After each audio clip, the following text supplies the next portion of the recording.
Bonjour. Après avoir fait l'étude des matrices, nous allons maintenant nous intéresser aux déterminants des matrices carrées. Voici une matrice A. Nous allons noter le déterminant de la matrice comme ceci. Je reprends tous les éléments de la matrice et je les place à l'intérieur de deux verticales. Et voilà comment est noté donc le déterminant d'une matrice A, une matrice carrée d'ordre n. Il nous reste à savoir comment on calcule le déterminant d'une matrice. Eh bien, nous allons voir que ce n'est pas trop compliqué. Commençons par la petite matrice que l'on puisse avoir. C'est une matrice d'ordre 1, donc qui ne contient qu'un seul élément. Eh bien, le calcul de ce déterminant, donc det A, c'est donc A1 qui est entouré donc de deux verticales. Eh bien, le résultat, c'est l'élément lui-même. Prenons le cas d'une matrice carrée d'ordre 2. Le déterminant de cette matrice sera égal au produit A11, A22 moins A21, A12. Ce que j'ai fait le produit de cette diagonale moins le produit de cette diagonale. Je vais rajouter un petit signe plus ici et un petit signe moins ici pour rappeler que quand la diagonale descend, eh bien le produit est positif, tandis que quand la diagonale monte, eh bien le produit est négatif. Que faire maintenant pour le calcul du déterminant d'une matrice d'ordre 3? Je vais en fait utiliser le même procédé de diagonale, celles qui descendent et celles qui montent, où les produits de celles qui descendent seront positifs et le produit de celles qui montent seront négatifs. Je vais appliquer ce qu'on appelle la règle de Sarus.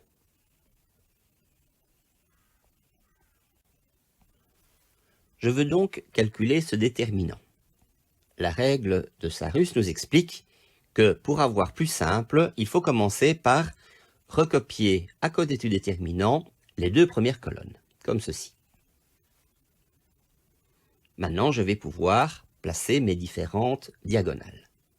D'abord les positives, voilà, et ensuite les négatives, comme ceci. Et voilà. Il ne reste plus qu'à calculer tous les produits. Donc c'est égal à, si je prends la première diagonale verte, j'ai A11, A22, A33. C'était donc le produit de tous les éléments de la diagonale principale. À cela, je rajoute la diagonale qui suit, donc A12, A23 et A31, plus A13, A21, A32, et maintenant les diagonales qui montent, les bleus,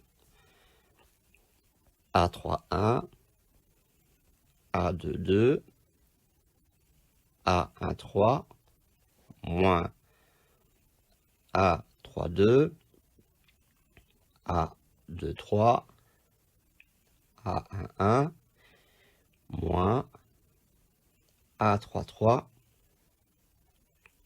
A21, A12.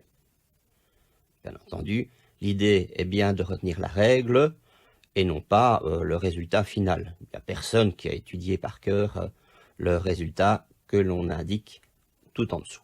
On va prendre un exemple. Voilà, j'ai la matrice suivante dont je veux calculer le déterminant. Je commence par écrire ce déterminant, comme ceci. À côté du déterminant, je vais placer les deux colonnes. Voilà, j'applique maintenant la règle de Sarus. J'ai commencé avec les diagonales positives. Cela nous donne 2 fois 5 fois moins 1 plus 3 fois 2 fois 3 plus 1 fois 4 fois 2. Je fais la même chose maintenant avec les diagonales négatives. Moins 3 fois 5 fois 1, moins 2 fois 2 fois 2, moins 1 fois 4 fois 3. C'est égal à moins 10 plus 18 plus 8 moins 15 moins 8 plus 12. Résultat final, le calcul de ce déterminant nous donne 5. Examinons quelques propriétés de ces déterminants et avant de commencer, utilisons d'abord une notation qui va nous être très pratique. Voici notre matrice A d'ordre n. Je sais que cette matrice est constituée exactement de n lignes et de n colonnes. Ce que je peux noter encore comme ceci. Je peux écrire que cette matrice est constituée de n lignes, ce qui me permet de pouvoir écrire le raccourci suivant. Cette matrice est également constituée de n colonnes. Et voilà. Maintenant, nous allons pouvoir nous attaquer aux propriétés proprement dites. Première règle. Si vous avez une matrice A et que vous calculez son déterminant, si jamais vous calculez le déterminant de la transposée de cette matrice, vous allez obtenir le même résultat. Règle suivante. Je veux calculer le déterminant d'une matrice, peu importe son ordre. Je vais prendre un ordre 3, je vais l'exprimer sous forme de 3 colonnes. Eh bien, si je décide de permuter 2 colonnes, peu importe lesquelles, ces deux-ci par exemple, le déterminant change de signe.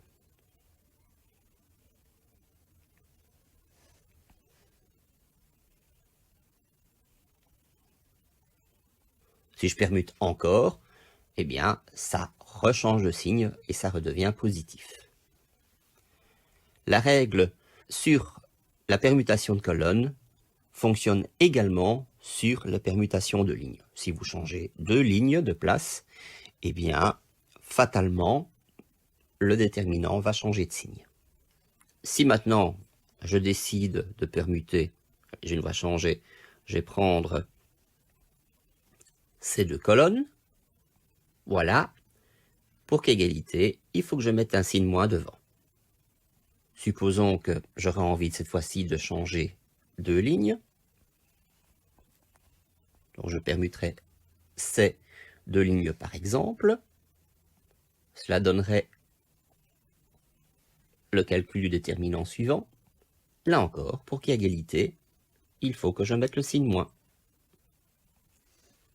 Si j'ai une matrice où je vois que une des colonnes ou une des lignes dont les éléments peuvent tous être divisés par un nombre quelconque. Voilà ce que j'ai comme étant lambda fois la colonne numéro 3, en supposant que on voit que tous les éléments d'une certaine colonne, ici la dernière, sont divisibles par lambda. Eh bien, c'est égal à lambda fois le déterminant.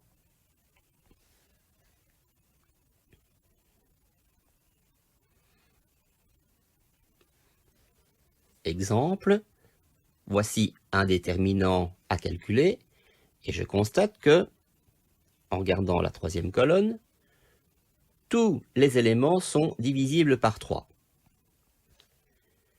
Donc, je peux écrire que c'est égal à 3 fois un nouveau déterminant que voici. Vous constatez que la dernière colonne contient donc les mêmes éléments que la première colonne, mais chaque élément a été divisé par 3. Cette règle est très pratique lorsque le déterminant contient des grands nombres, et cela permet donc de pouvoir faire un calcul simplifié pour ce qui concerne le calcul du déterminant. Règle suivante. Je décide qu'une des colonnes, et encore une fois, ça marche aussi avec les lignes, est décomposable en une série de sommes. Donc, au lieu d'avoir C1, j'écris C1' plus C1 seconde, C2, C3. Eh bien, c'est égal au déterminant donc de deux matrices cette fois-ci. C'est C1, C2, j'ai oublié le prime, C3, plus le déterminant de C1 seconde, C2, C3. À quoi cela sert-il? Eh bien, c'est au cas où il y aurait moyen de pouvoir faire le calcul de deux déterminants plus simples plutôt que faire le déterminant d'une seule matrice mais qui serait complexe. Prenons un exemple. Je veux calculer ce déterminant et je décide que la première colonne soit exprimée sous la forme d'une série de sommes. Donc j'ai par exemple que 2 est égal à 1 plus 1, 4 c'est moins 1 plus 5, 3, on va dire que c'est 3 plus 0. Les deux autres colonnes, je n'y touche pas, comme ceci.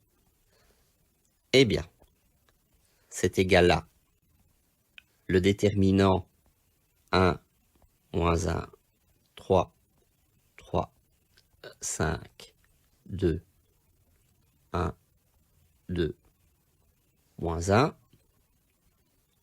plus le deuxième déterminant 1, 5, 0, 3, 5, 2, 1, 2, moins 1. Et voilà. Et je rappelle que ce que je raconte pour les colonnes fonctionne également pour les lignes. Quand le déterminant d'une matrice est-il nul? Voici un déterminant. Eh bien, le résultat de ce déterminant serait égal à 0 si j'ai une colonne qui est remplie de 0, si j'ai une ligne qui est remplie de 0, ou alors si j'avais affaire à la matrice nulle au départ. Mais il y a encore un cas. Je réécris de nouveau ma matrice sous forme de différentes colonnes. Supposons que deux colonnes soient identiques. Par exemple, les deux premières.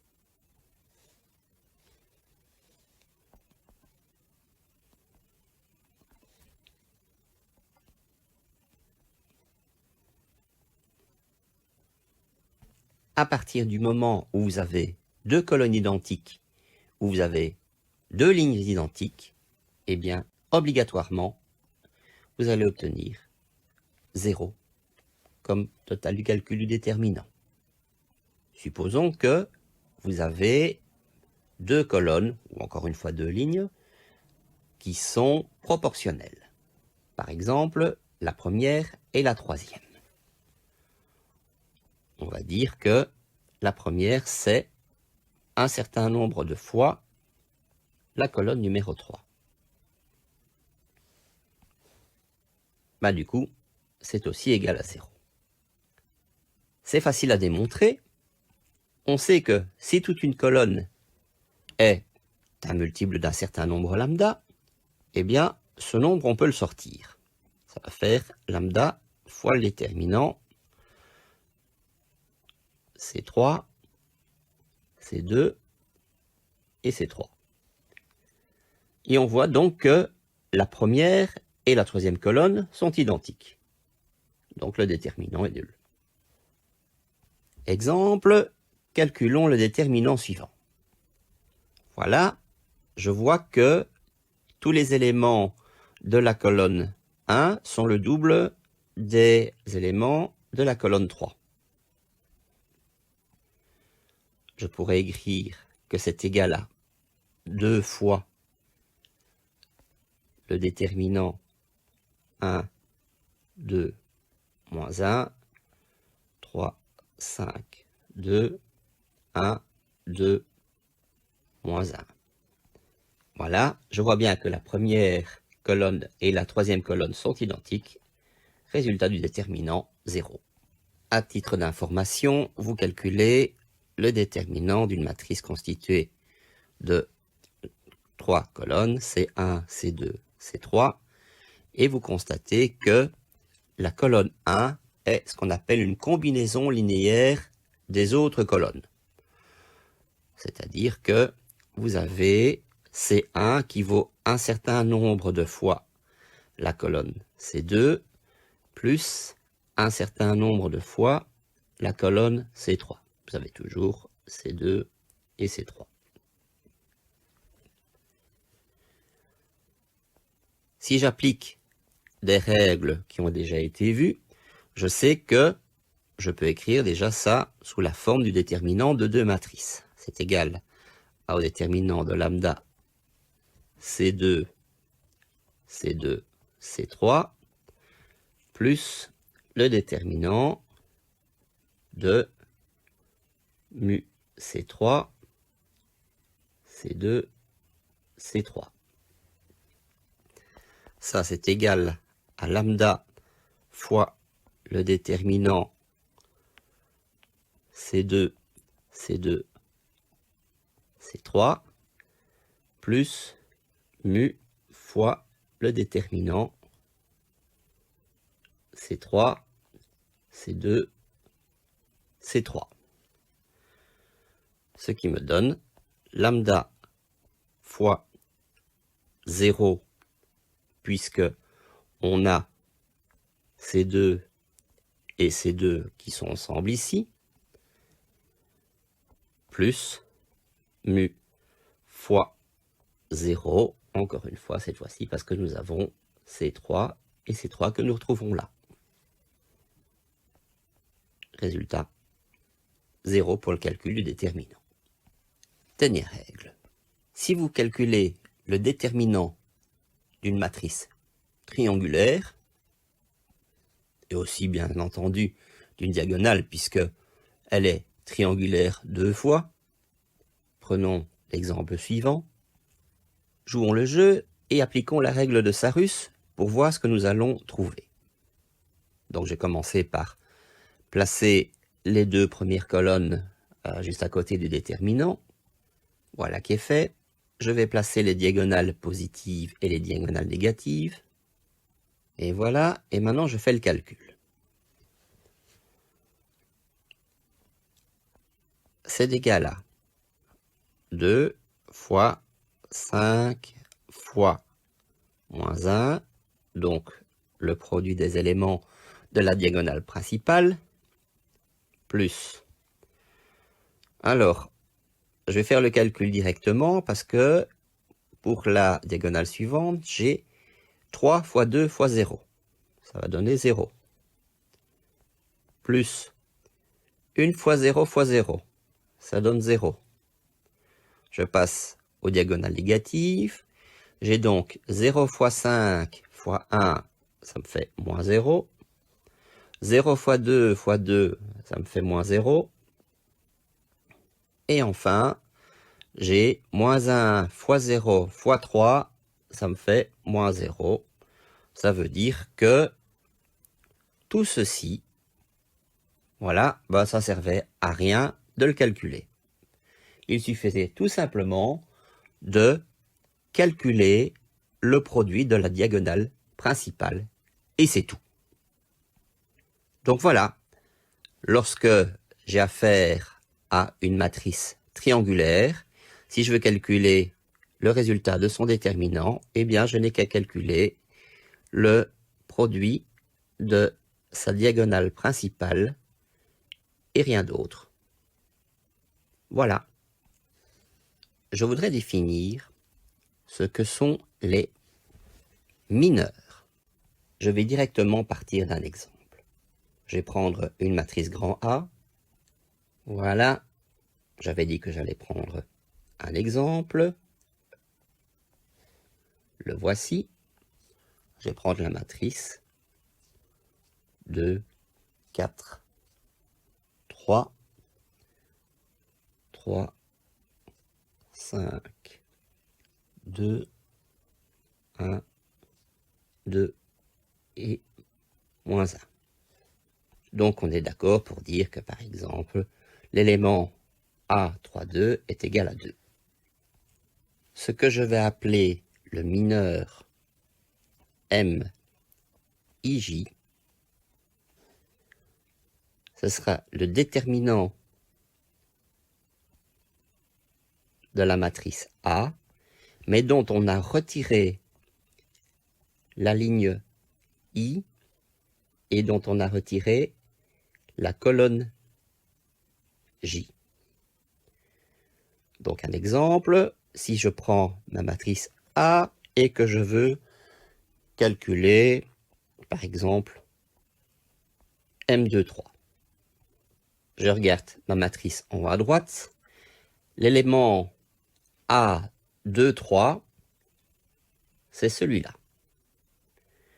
Donc l'idée, c'est de retirer la ligne 2 et de retirer la colonne 3. Le déterminant qui me reste à calculer, c'est celui-ci.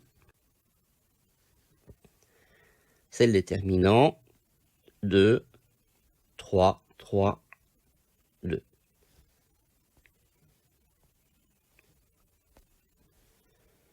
Ce qui me donne 2 fois 2 moins 3 fois 3, ce qui me donne 4 moins 9 égale moins 5. Bien entendu, avec une matrice d'ordre 3, il y a au total 9 éléments, donc cela veut dire qu'il y aurait 9 mineurs à calculer. Une fois que je sais ce qu'est un mineur, eh bien, je peux automatiquement trouver le cofacteur correspondant. Le cofacteur consiste à prendre chaque mineur et à le multiplier par plus 1 ou par moins 1, suivant sa place. En réalité, suivant la somme des indices et de savoir si cette somme est paire ou impaire. La formule du cofacteur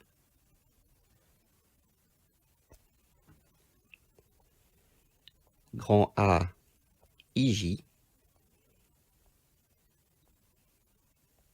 est égal à moins 1 exposant I plus J multiplié par M IJ. Alors, faisons rapidement le calcul de moins 1 exposant I plus J. Il ne peut y avoir que deux résultats possibles, soit 1, soit moins 1. Ce sera plus 1 donc si I plus J donne un résultat pair, et moins 1 si I plus J donne un résultat impair.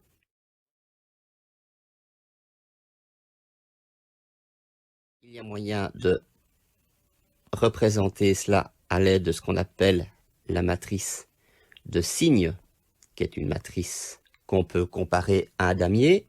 Je vais reprendre de nouveau une matrice d'ordre 3. Donc, il me suffit de prendre le premier élément et de mettre un plus, et tous les autres éléments vont s'alterner au niveau du signe. Donc, après le plus, ça va faire moins, plus, moins, plus, moins, plus, moins, plus. Et voilà. Ce qui veut dire, si vous aviez calculé tous les mineurs et que vous les aviez mis à l'intérieur d'une matrice, comme ceci, voilà. Maintenant, si à partir de cette matrice, je veux écrire la matrice des cofacteurs, voilà.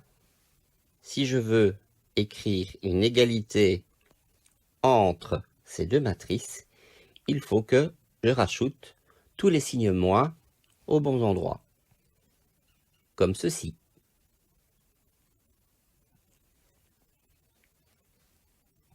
La matrice des cofacteurs, que nous avons représentée comme ceci, est ce qu'on appelle la comatrice de A. Ce qui m'intéresse, c'est de trouver ce qu'on appelle la matrice adjointe.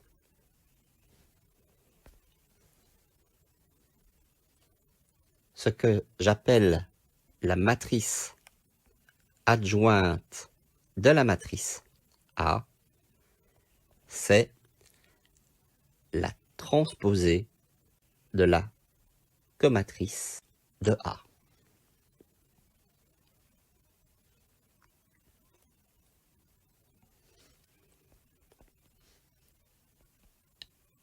Règle des cofacteurs. Là également, pour faire plus simple, je vais directement partir d'un exemple. Je veux calculer donc ce déterminant. Et la règle me dit, le déterminant d'une matrice carrée est égal à la somme des produits des termes d'une rangée, c'est-à-dire soit une ligne, soit une colonne, par les cofacteurs associés. Qu'est-ce que cela veut dire? Cela veut dire que, pour commencer, je peux choisir n'importe quelle ligne ou n'importe quelle colonne. Pour cet exemple, je vais choisir, par exemple, la troisième ligne. Sur cette troisième ligne, je vais d'abord commencer par utiliser le principe de la matrice de signes. Je vais donc entourer en vert ceux dont la somme des indices est paire, et je vais entourer en bleu ceux dont la somme des indices est impaire. Ça va être vite fait. Voilà ce que cela donne. Voilà. Ce que je viens de faire n'est pas du tout obligatoire. C'est juste me rappeler que tout ce qui est entouré de vert est associé à un signe plus, et tout ce qui est entouré de bleu est associé à un signe moins. Chacun des éléments de la ligne que j'ai entourée eh bien, je peux à chaque fois trouver le mineur associé. Et donc, du coup, grâce à ce mineur, je vais pouvoir retrouver à chaque fois le cofacteur associé et donc ensuite faire la somme de tous ces cofacteurs. Voyons un peu ce que cela donne. Ce sera beaucoup plus clair en faisant le calcul. Donc, ça me donne, donc je fais égal, 3 fois le mineur correspondant à cet élément-là est le déterminant suivant. 3, 5, 1, 2.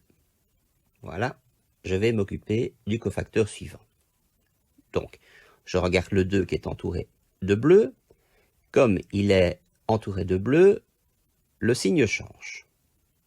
Donc, je dois écrire moins 2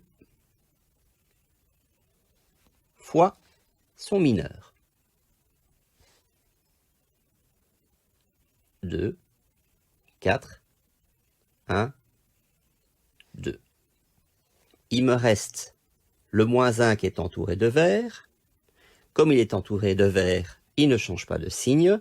Donc, c'est moins 1 fois le déterminant 2, 4, 3, 5. Le résultat me donne 5. Calcul de l'inverse d'une matrice. Supposons que nous avons une matrice A et je voudrais calculer l'inverse de cette matrice, donc noter A exposant moins 1, de telle sorte que quand je fais A fois A exposant moins 1, j'obtiens la matrice unité. Bien, on peut démontrer que le résultat est le suivant. Ça va me donner d'abord 1 sur le déterminant de A. Cela veut dire que le déterminant de A doit bien sûr être différent de 0, puisqu'on divise par ce dernier. Multiplié par la matrice adjointe de A.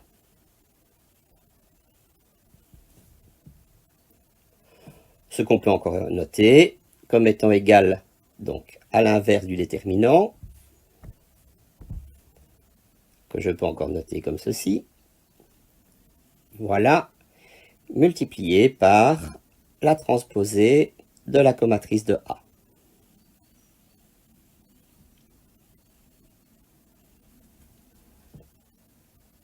Et voilà.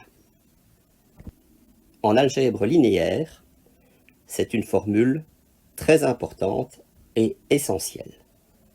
Examinons quelques exemples et commençons par celui qui a été étudié lors de la leçon sur les matrices. On avait proposé la matrice A, B, C, D et il fallait trouver l'inverse de cette matrice. Pour ma formule, la première chose dont j'ai besoin, c'est le déterminant. Le mineur de A, c'est D. Le mineur de B, c'est C. Le mineur de C, c'est B. Et le mineur de D, c'est A.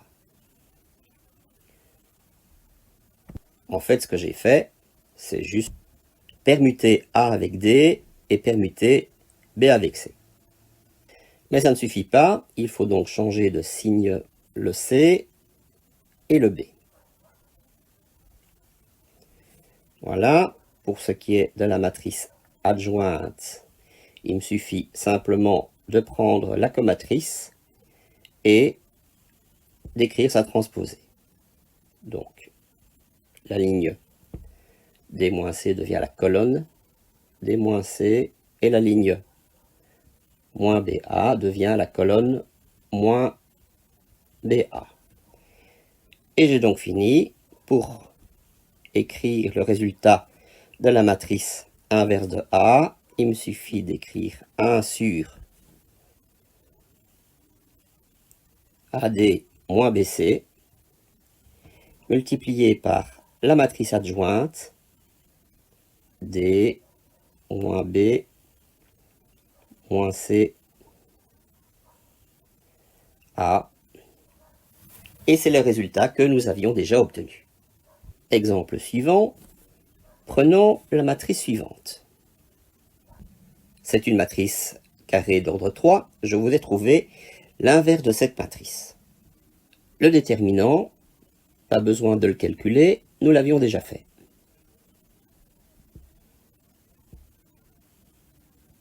Examinons la comatrice. Donc la comatrice de A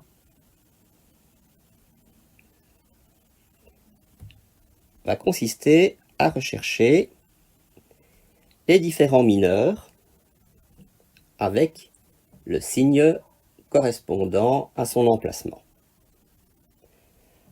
Le premier mineur, le voici, c'est bien le mineur correspondant aux deux qui ont donc la place 1A. Et je vais procéder de la même manière pour toute la matrice. Voilà, tous les mineurs sont placés, je n'ai plus qu'à mettre les signes moins aux endroits appropriés. Voilà qui est fait. Si on fait le calcul des 9 déterminants, je vais obtenir la matrice moins 9, 10, moins 7, 5, moins 5, 5, 1, 0 et moins 2. La matrice adjointe.